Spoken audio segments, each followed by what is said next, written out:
وما ننزله إلا بقدر معلوم وأرسلنا الرياح لواقح فأنزلنا من السماء ماء فأسقيناكموه وما أنتم له بخازنين وإنا لنحن نحيي ونميت ونحن الوارثون۔ صدق اللہ۔ دوستو، اللہ رب العزت ارشاد فرما رہے ہیں وَالْأَرْضَ مَدَدْنَاهَا وَأَلْقَيْنَا فِيهَا رَوَاسِيَ وَأَنبَتْنَا فِيهَا مِنْ كُلِّ شَيْءٍ مَوْزُونٍ۔ ان آیت مبارکہ کے ترجمے پہ ذرا غور کیجئے گا۔ ترجمہ کرنے سے پہلے میں ایک بات عرض کر دوں کہ اللہ رب العزت نے اس رکوع کے بعد جو اگلا رکوع ہے اس میں حضرت آدم علیہ السلام کی تخلیق کا مکمل واقعہ بیان فرمایا ہے۔ پیدا ہونے سے لے کر زمین پر آنے تک اللہ رب العزت نے مکمل حضرت آدم علیہ السلام کے واقعہ کو بیان کیا۔ اب ظاہری سی بات ہے، جب آدم کا تذکرہ ہوگا تو اولاد آدم کا تذکرہ بھی ہوگا۔ اب اولاد آدم میں دیگر انبیاء علیہ السلام اور انسان سب کا تذکرہ ہوگا۔ اس لیے اللہ تبارک و تعالیٰ نے آدم کی تخلیق، آدم کا تذکرہ اور اولاد آدم کا تذکرہ کرنے سے پہلے آدم کے لیے جو چیزیں اللہ نے تیار کی ان کا تذکرہ فرمایا کہ ہم نے آدم علیہ السلام کے آنے سے پہلے آدم علیہ السلام اور ان کی اولاد کے لیے یہ چیزیں ہم نے زمین میں بنا دی، آسمان میں بنا دی۔ بات سمجھ آ گئی ہوگی آپ حضرات کو۔ اس کا مطلب یہ ہوا کہ یہ زمین آسمان کا نظام پہلے بنا ہے اور آدم علیہ السلام بعد میں دنیا میں تشریف لائے ہیں، بلکہ ان کا تو وجود بھی بعد کا ہے، بہت بعد کا۔ اللہ رب العزت نے بعد میں ان کو پیدا فرمایا، کیونکہ زمین و آسمان تو ہزاروں کروڑوں سالوں سے چلے آ رہے ہیں۔ تو اللہ رب العزت نے آدم علیہ السلام کو زمین پر بعد میں اتارا۔ اب یہاں پر ایک بات اور بھی ذہن میں رکھیے گا کہ یہ جو لوگ کہہ دیتے ہیں نا قبل مسیح 6000 سال یا 10,000 سال یا ہزاروں سال پہلے، یہ بات غلط نہیں ہوتی، کیونکہ زمین پر آدم علیہ السلام کا وجود جو ہے وہ بعد میں ملتا ہے، لیکن آدم علیہ السلام سے پہلے تو زمین ہزاروں سالوں سے ہے، اور کب سے ہے کوئی پتہ نہیں ہے۔ تو اس لیے یہ جو ہمیں باتیں ملتی ہیں کہ حضرت عیسیٰ علیہ السلام کے آنے سے اتنے ہزار سال پرانی یہ بات ہے یا اس میں یہ ہوا، یہ اس میں کوئی شک نہیں ہے، ہو سکتا ہے، ممکن ہے، وجود ممکنات میں سے ہے۔ تو اللہ رب العزت کیا ارشاد فرما رہے ہیں وَالْأَرْضَ مَدَدْنَاهَا، اور زمین مددناہا ہم نے اس کو بچھا دیا، وَأَلْقَيْنَا فِيهَا رَوَاسِيَ، اور ڈال دیے ہم نے اس میں رواسی۔ رواسی کس کو کہتے ہیں بھلا؟ راسیتن کہتی ہیں بڑے بڑے پہاڑ۔ ایک تو چھوٹے چھوٹے پہاڑ ہوتے ہیں جنہیں جبل کہتے ہیں، جبل کہتے ہیں چھوٹے پہاڑ جن کی چوٹی عام آدمی کو کھڑے ہو کے نظر آ جاتی ہے، جس کو ہم پہاڑیاں کہہ دیتے ہیں۔ اور رواسی کہتے ہیں وہ جن کی چوٹیاں نظر ہی نہ آئیں، کئی 1000 فٹ، جیسے کئی پہاڑ بڑے بڑے ہیں، 5000 10,000 15,000 اتنے اونچے اونچے پہاڑ ہیں، تو وہ پہاڑ ہوتے ہیں جن کی چوٹیاں نیچے کھڑے ہو کے انسان کو نظر نہیں آتی۔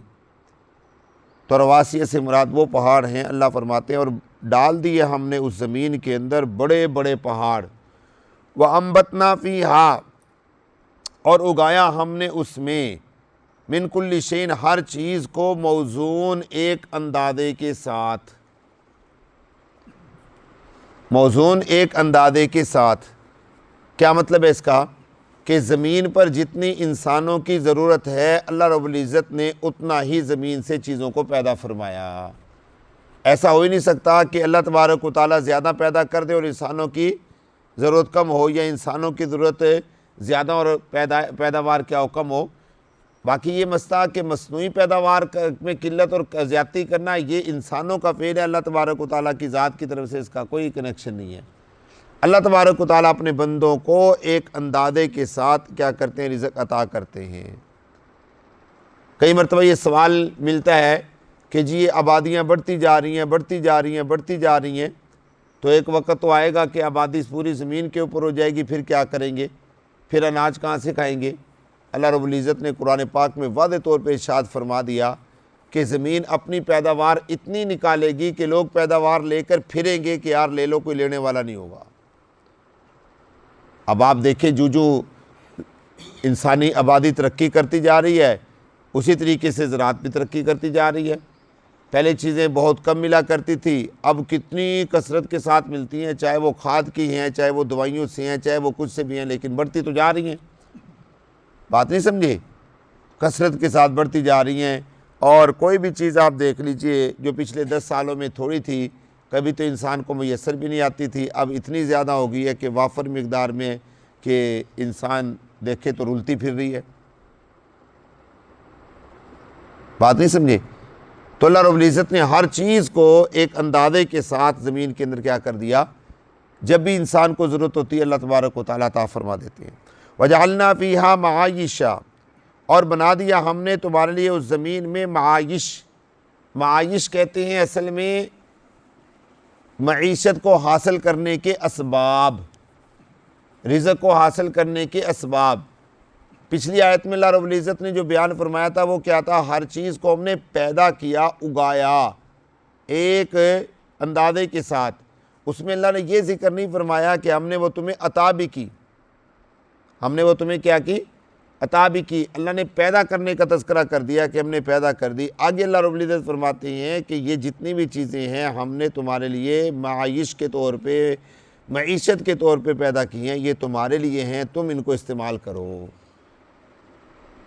اور ایک اس کا مطلب یہ بھی ہو سکتا ہے کہ ہم نے بنائے تمہارے لیے رزق کمانے کے طریقے اور ذریعے، کہ ہم نے زمین سے پیداوار کو پیدا تو کر دیا ہے، لیکن اس کا مطلب یہ نہیں ہے کہ تم اندھوں کی طرح اٹھا کے کھاؤ جو مرضی کرو، نہیں، بلکہ ایک طریقہ کار بنا دیا کہ اس طریقے سے تم کیا کرو گے، اس کو استعمال کر سکتے ہو، اس کو لے سکتے ہو۔ وَمَن لَسْتُمْ لَهُ بِرَازِقِينَ، اور ہم نے ان کو بھی پیدا کر دیا، لَسْتُمْ لَهُ بِرَازِقِينَ، جن کو تم رزق دینے پر قادر نہیں ہو۔ اس کے 3 مطلب علماء مفسرین نے بیان کیے ہیں۔ ایک مطلب تو یہ بیان کیا کہ ہم نے ان چیزوں کو بھی زمین میں پیدا کیا جو تمہارے مطلب کی ہیں، اور ہم نے ان لوگوں کو بھی پیدا کر دیا جن کو تم رزق نہیں دے سکتے لیکن ہم رزق دینے پر قادر ہیں۔ بے شمار مخلوقات جنگلوں کے اندر ایسی ہے کہ جن کو انسان رزق دے نہیں سکتا، لیکن اللہ تبارک و تعالیٰ انہیں رزق عطا فرما رہے ہیں۔ اور ایک اس کا مطلب یہ ہے وَمَن لَسْتُمْ لَهُ بِرَازِقِينَ، اور ہم نے ان چیزوں کو بھی پیدا کر دیا کہ تم ان کو رزق دیتے نہیں ہو لیکن پھر بھی تمہیں رزق دینا پڑتا ہے۔ جیسے پالتو جانور انسان گھروں کے اندر رکھتے ہیں، رزق کون دے رہا ہے؟ در حقیقت کون دے رہا ہے؟ اللہ کی ذات دے رہی ہے نا۔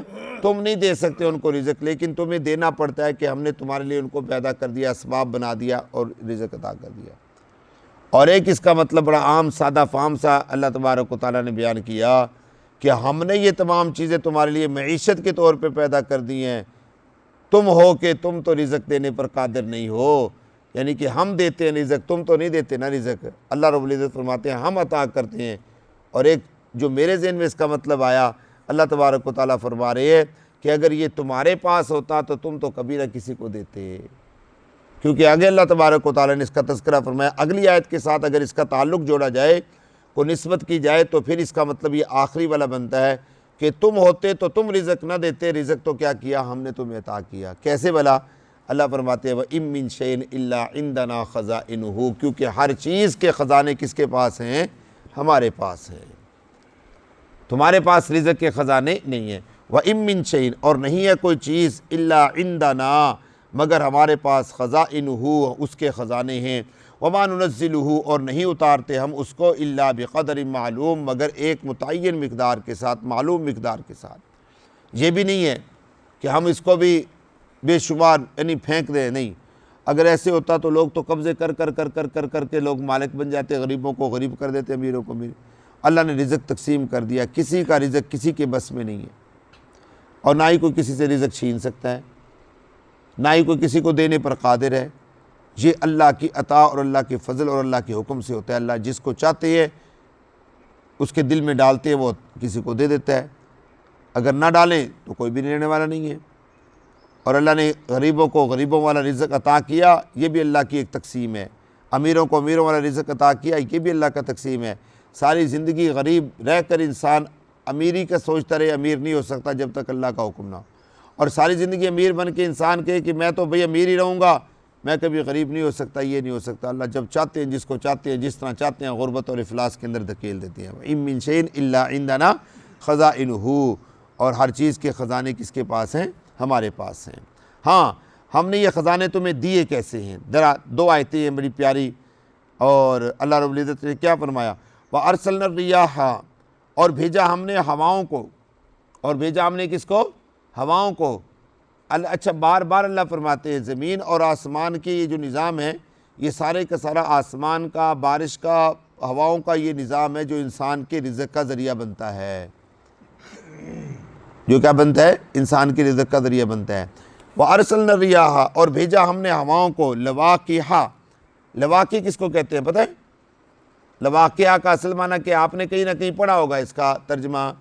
لواقعہ کہتے ہیں ان اونٹنیوں کو جو تھن بھری ہوتی ہیں۔ لواقع گابیں، کیا کہتے ہیں اس کو؟ دودھ سے بھری ہوئی اونٹنی، تھنوں سے بھری ہوئی اونٹنی، اس کو کہتے ہیں لواقع۔ اللہ فرماتے ہیں کہ ہم نے بھیجا ہواؤں کو، لواقعہ، جو بھر دیتی ہیں بادلوں کو پانیوں سے۔ اس کا ترجمہ یوں کریں گے، لواقعہ جو بھری ہوتی ہیں پانیوں کے ساتھ، یوں بھی ترجمہ کر سکتے ہیں، یا جو بادلوں کو بھر دیتی ہیں کس کے ساتھ ہے؟ پانیوں کو ساتھ۔ فَأَنزَلْنَا مِنَ السَّمَاءِ مَاءً، پھر اتارتے ہیں ہم آسمان سے پانی، فَأَسْقَيْنَاكُمُوهُ، پھر ہم تم کو کیا کر دیتے ہیں؟ سیراب کر دیتے ہیں۔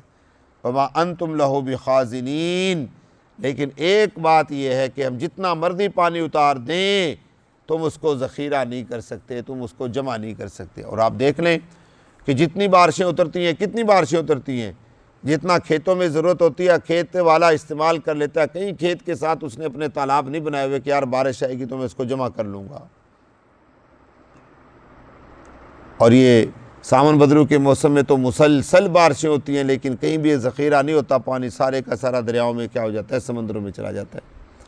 اللہ کا نظام ہے۔ اللہ فرماتے ہیں کتنی بارش ہوتی ہے، کئی علاقوں میں تو سیلاب بھی آ جاتا ہے، کئی علاقوں میں تو سیلاب بھی آ جاتا ہے، اور اس کے باوجود کیا کہتے ہیں اس کو؟ اللہ تبارک و تعالیٰ فرما رہے ہیں کہ تم اس کو ذخیرہ نہیں کر سکتے۔ اور دوسری آیت مبارکہ فرمائی وَإِنَّا لَنَحْنُ نُحْيِي وَنُمِيتُ وَنَحْنُ الْوَارِثُونَ، اور بے شک ہم البتہ زندہ کرتے ہیں اور مارتے ہیں اور ہم ہی وارث ہیں۔ اللہ فرما رہے ہیں کہ اتنا کچھ ہو کر بھی تم یہ مت سمجھے گا کہ ہم نے تمہیں زمین دے دی، آسمان دے دیا، آسمان کے خزانے دے دیے، آسمان سے بارشیں برسا دی، زمین کا رزق تمہیں عطا کر دیا، زمین کی پیداوار تمہارے لیے نکال دی، اور تم سمجھ بیٹھو کہ ہم زمین کے مالک بن گئے۔ ایسا نہیں ہے۔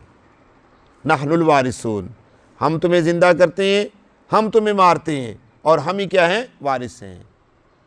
ہم تمہیں زندہ کرتے ہیں، ہم تمہیں مارتے ہیں، اور ہم ہی کیا ہیں؟ وارث ہیں۔ اور یہ سلسلہ آج سے نہیں چلا آ رہا۔ وَلَقَدْ عَلِمْنَا الْمُسْتَقْدِمِينَ وَلَقَدْ عَلِمْنَا الْمُسْتَأْخِرِينَ، اللہ فرماتے ہیں کہ یہ پہلے سے چلا آ رہا ہے، اور البتہ تحقیق ہم نے بتلا دیا تھا، ہم جانتے ہیں المستقدمین منکم، تم میں سے پچھلے جو پہلے گزر چکے ہیں، وَلَقَدْ عَلِمْنَا الْمُسْتَأْخِرِينَ، اور البتہ تحقیق ہم جانتے ہیں ان کو، المستأخرین جو بعد میں آنے والے ہیں۔ ہم پہلے آنے والوں کو بھی جانتے ہیں اور بعد میں آنے والوں کو بھی جانتے ہیں۔ اور آخری آیت کا ترجمہ اسی کے ساتھ میرے دوستو دیکھ لیجئے۔ اللہ فرماتے ہیں وَإِنَّ رَبَّكَ هُوَ يَحْشُرُهُمْ، اور بے شک تیرا پروردگار وہ ان سب کو جمع کرے گا۔ ان ربک، بے شک تیرا پروردگار، هُوَ يَحْشُرُهُمْ، اور ان سب کو جمع کرے گا، انه حکیم علیم، بے شک وہ حکمت والا، علم والا ہے۔ اللہ تبارک و تعالیٰ مجھے اور آپ کو فہم نصیب فرمائے۔